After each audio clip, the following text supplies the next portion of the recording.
आधुनिक भारत के अस्तित्व में आने से बहुत पहले भारत के पूर्वी तट पर एक शक्तिशाली सभ्यता विकसित हुई थी, कलिंग। आज के ओडिशा और उत्तरी आंध्र प्रदेश में स्थित कलिंग केवल वीर योद्धाओं की भूमि नहीं था, बल्कि एक महान समुद्री शक्ति भी था। प्राचीन कलिंग का इतिहास 1000 ईसा पूर्व तक जाता है। लंबा समुद्री तट, घने जंगल, नदियां और कुशल कारीगरों के कारण कलिंग एक समृद्ध और स्वतंत्र राज्य बना। यूनानी इतिहासकारों, बौद्ध ग्रंथों और भारतीय साहित्य में कलिंग का उल्लेख एक धनवान, साहसी और समुद्र आधारित राष्ट्र के रूप में मिलता है। कलिंग की असली शक्ति केवल भूमि पर नहीं, बल्कि समुद्र में थी। कलिंग के नाविक और जहाज निर्माता अत्यंत कुशल और निडर थे।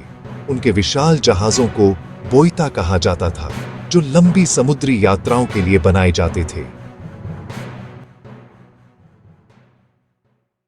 कलिंग के समुद्री व्यापार संबंध दक्षिण पूर्व एशिया तक फैले हुए थे, जैसे इंडोनेशिया, जावा, बाली, श्रीलंका, म्यांमार, थाईलैंड, कंबोडिया।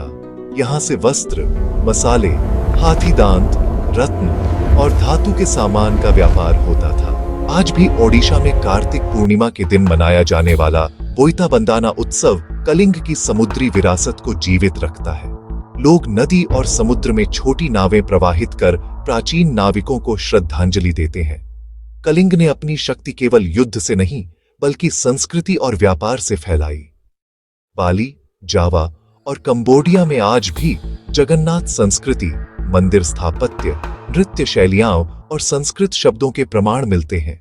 इतिहासकार मानते हैं कि कलिंग के व्यापारियों ने हिंदू और बौद्ध धर्म के प्रसार में महत्वपूर्ण भूमिका निभाई। 261 ईसा पूर्व में मौर्य सम्राट अशोक और कलिंग के बीच एक भयानक युद्ध हुआ, कलिंग युद्ध। यद्यपि अशोक ने युद्ध जीता, परंतु भारी जनहानि ने उन्हें भीतर से झकझोर दिया।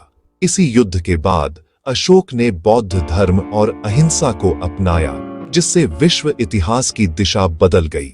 समय के साथ राजनीतिक परिवर्तन और आक्रमणों के कारण कलिंग की समुद्री शक्ति कमजोर हुई। फिर भी उसकी विरासत आज भी त्योहारों, मंदिरों, लोक कथाओं और इतिहास में जीवित है। कलिंग साहस, समुद्री शक्ति और सांस्कृतिक कूटनीति का प्रतीक बना हुआ है। प्राचीन कलिंग केवल एक राज्य नहीं था, बल्कि भारत और विश्व के बीच सेतु था। इसकी समुद्री शक्ति ने सभ्यताओं को जोड़ा और इतिहास को नई दिशा दी। आज भी बंगाल की खाड़ी की लहरों में कलिंग की गौरव गाथा गूंजती है।